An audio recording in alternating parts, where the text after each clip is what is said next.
to the NAGRAT president first, and then we will listen to the little kid, 17-year-old kid who wants to enter school. And they are talking about the same thing. Hey, Rasta, Afro, let's listen to these two people. Yeah, we can make our own judgment and see the way Jimmy, any the one Jimmy. I'm not going to tell you after listening to the two audios, the way Jimmy, any the one Jimmy. Let's listen to the NAGRAT boss or the president.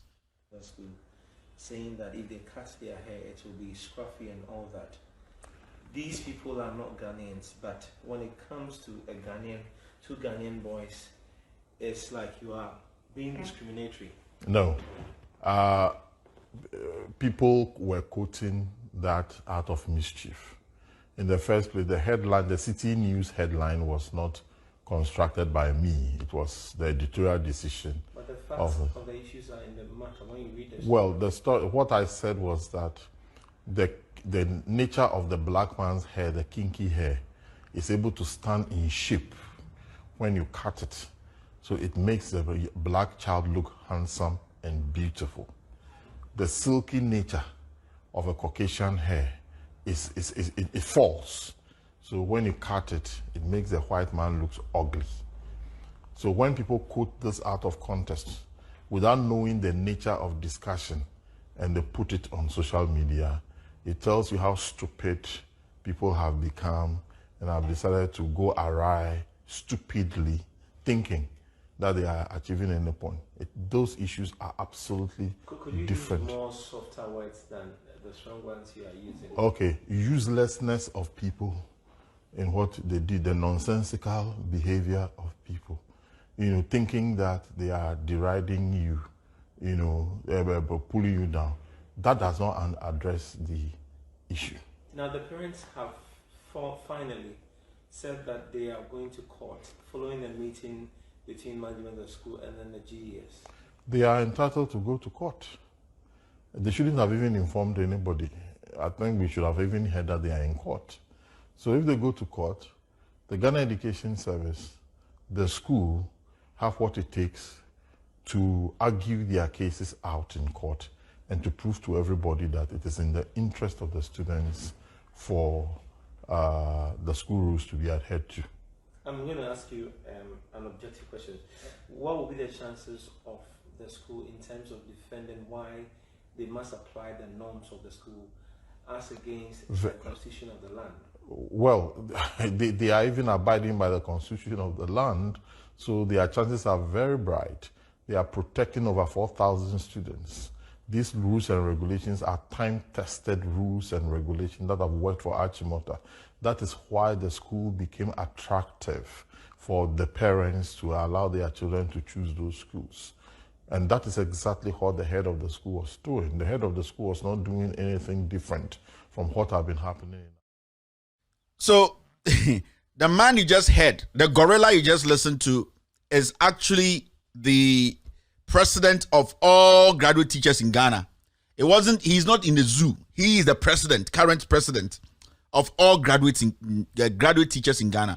Now, let's listen to the young man, the 17-year-old man or boy who wants to enter Achimota that this guy is speaking about. And remember, there are two things we are listening here. If we are near the way Jimmy for any the one answer or say at least you consider a summer worker. Now let's listen to the young man.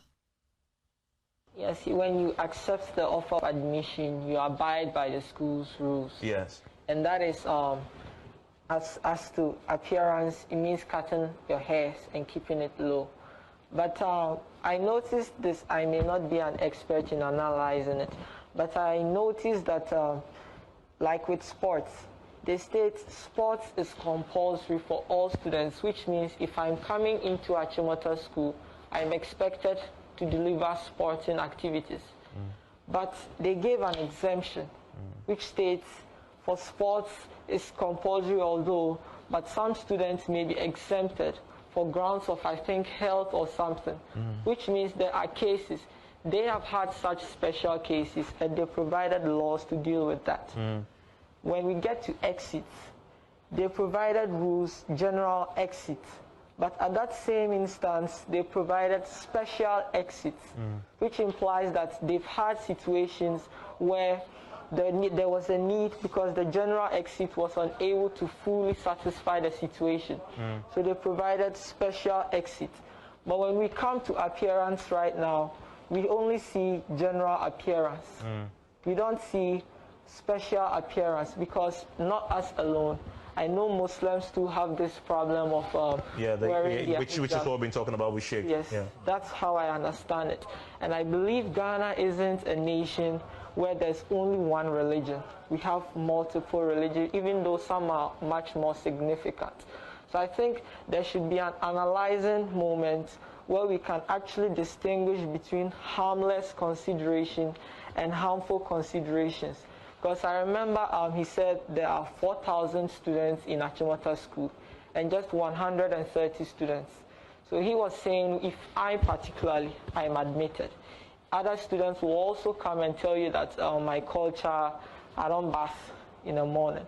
That particularly, they may say it's their culture, but it's a harmful situation if we are to consider bathing. Who walks around bathing? I'm not taking a bath. That is how I also noticed.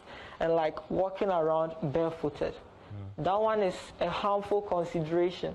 But with the hair particularly, we've been through education already.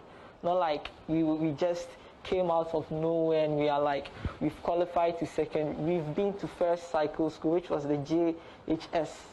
Yes. So right now, Ghana is a country where there are so many religions. So for this situation to properly be handled, I think there's a time where we need to carefully analyze harmful situations and considerations and harmless ones and make proper limitations as to everything. Let me ask you, you are, how old are you? 17. 17, okay. Since you were born, you haven't touched your hair, correct? I have. Okay. I mean, explain when you say you have.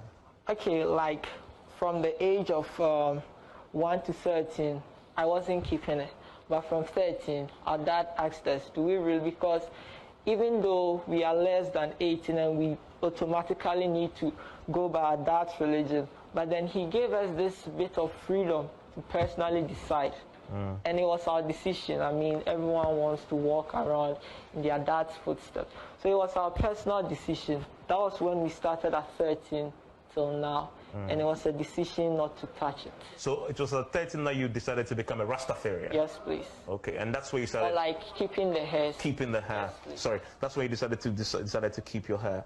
I mean, so some may argue and say, but I mean, for 13 years of your life, for majority of your life, you were like my hair, right? You were dealing with like my hair. So why can't you go back to that just for the purpose of 3 years of education? Okay, let's just say we would have wished we started very earlier, right? We wish we started like from infancy because it's something we really love. But our dad wanted to properly make sure there wasn't any form of forceful influence. We're like, do it no matter what. He gave us this little bit of breathing space, which I think was very, very significantly good because you can't really impose something just directly. Okay. This young man and this NAGRAT president, one is Jimmy. Sometimes, you sit there and these are the things we keep telling you people, Ghana. You see, Akora not with Jimmy and Kora Brema Yantiano on a penny Jimmy Fo. And these are real stuff. When you listen to the NAGRAT president, the whole Ghana teacher for graduate teachers, almost president, and compare it to the 17-year-old kid. Naka say, why they Jimmy Pa? Me, I am not here to tell you the way Jimmy Pa, but it is up to you to decide when a Jimmy Pa. Me, I will not sit here and say, Papa ne Jimmy Chan Akorano, and Akora ne Jimmy Chan Papa no. But from what you listen, Akora ne Papa no, one a Jimmy Pa. One and Gossi yadenia Tom Brown near the man prekunum. One and Gossi and Kedeka Dokono near the bomb fan to Dokono, near Cotono Kaneshi. Akorana ne kasa na pinyi ne kasa no. And with me, I only sit here and say, Akorana na Missy Muna, you watched it. I am not the one to tell you. Obisa NAGRAT full pass. Okay. Obisa the man. Who said the man? Abdumola, the man full. Okay. Kofi says NAGRAT full pass. Okay. Kofi Constalek says, is the NAGRAT man who is a big fool. All right. Kofi says, this is sensible.